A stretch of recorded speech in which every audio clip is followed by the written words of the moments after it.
तो स्वागत है आपका एक और खतरनाक गेम के साथ, जहां पर जोनेस ज़गरटॉट ने एडोल्फ एंडरसन को चेकमेट ही कर दिया 17 चालों में। तो ज़गरटॉट वाइट के साथ है और ब्लैक के साथ एडोल्फ एंडरसन है। तो ये गेम ब्रेसलू में खेली गई थी। तो शुरू करते हैं। तो ज़गरटॉट ने शुरुआत की थी E4 से। E5 F4 king's gambit, E takes F4 knight to F3, G5 bishop to C4, G4 और ज़गरटॉट ने अपने नाइट को ना बचाकर किंग साइड कैसल किया और इसे मुजियो गैम्बिट कहा जाता है। लेकिन एडोल्फ एंडरसन ने पहले इस नाइट को ना लेकर क्वीन टू E7 किया। अभी आप देख सकते हैं कि टारगेट क्या है। क्वीन टू C5 चेक देकर यहाँ पर बिशप पर फॉर्क लगाने की प्लानिंग है एंडरसन की। लेकिन ज़गरटॉट ने अपने बिशप को भी छोड़ दिया और पहले नाइट टू C3 किया।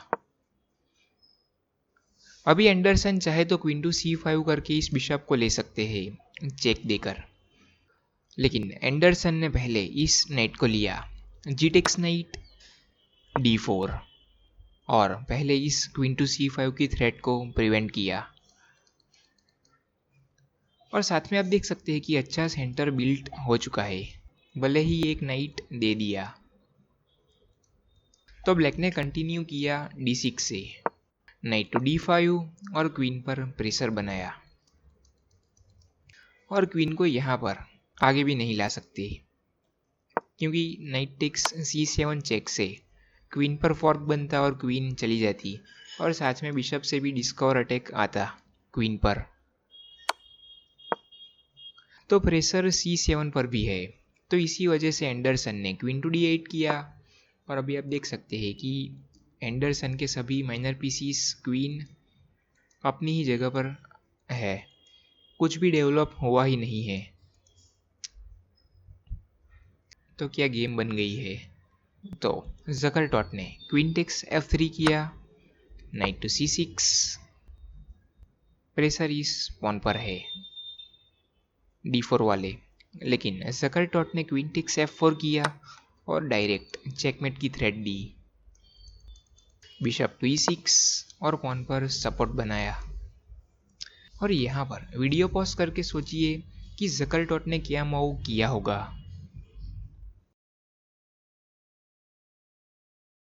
तो ज़गरटॉट ने नाइट टेक्स C7 किया और अपने नाइट को सेक्रीफाइस कर दिया और चेक दिया और साथ में फॉर्क है रुक पर। और यहाँ पर एंडरसन अपने किंग को आगे मूव नहीं कर सकती, क्योंकि यहाँ से ज़गरटॉट अपनी क्वीन को सेक्रीफाइस कर सकते हैं और फिर किंग के पास कोई मूव बचेगा ही नहीं और बिशप टेक्स क्वीन करना पड़ता और रुक टेक्स बिशप से चेकमेट ही आ जाता,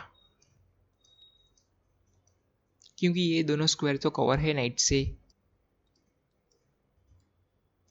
और रुक पर सपोर्ट है बिशप का पीछे से। लेकिन एंडरसन ने इस नाइट सेक्रीफाइस को भी एक्सेप्ट कर लिया। और वापस एक बार सोचिए कि ज़गरटॉट ने क्या मूव किया होगा।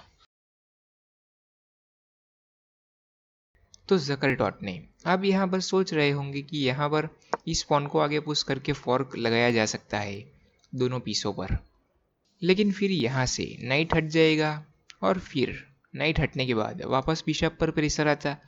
तो ज़गरटॉट इस बिशप को लेते हैं तो ये बिशप चला जाता, लेकिन फिर यहाँ से ज़गरटॉट इस पॉन को लेकर यहाँ पर लगा सकते हैं फॉर्क, लेकिन नाइट है यहाँ पर बैठा तो क्वीन टेक्स F7 कर सकते हैं, क्योंकि नाइट का सपोर्ट है क्वीन पर।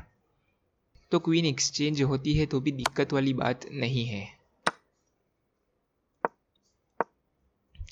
लेकिन ज़गरटॉट ने पहले इस बिशप को कैप्चर कर लिया, लेकिन एंडरसन इस बिशप को लेने जाते हैं तो ये पॉन हटने के बाद आप देख सकते हैं कि इस बिशप पर सिर्फ एक ही सपोर्ट है किंग का। तो ज़गरटॉट यहाँ से क्वीन टेक्स बिशप चेक दे सकते थे और फिर किंग को आगे मूव करने के बाद ये रुक भी मिल जाता एंडरसन का। तो इसी वजह से एंडरसन ने पहले इस बिशप को नहीं लिया।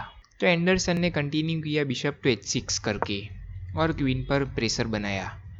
लेकिन जगरटॉट ने पहले बिशप टेक्स f7 चेक दिया, king to f8, queen to h4 और प्रेशर अभी बिशप पर है। तो एंडरसन ने अपने बिशप को एक्सचेंज करवा लिया। Bishop takes bishop, rook takes bishop, knight to d8। Video pause करके सोचिए कि जगरटॉट ने क्या मूव किया होगा। तो जगरटॉट ने बिशप टू h5 करके चेक दिया और अभी आप देख सकते हैं कि ये दोनों डायगोनल कवर है क्वीन और बिशप से, और रुक से चेक है डिस्कवर। तो किंग के पास सिर्फ एक ही मूव है जाने के लिए, किंग टू g7। अगर नाइट को लाते हैं बीच में तो रुक टेक्स नाइट चेक और क्वीन पर फोर्क बनता और क्वीन चली जाती।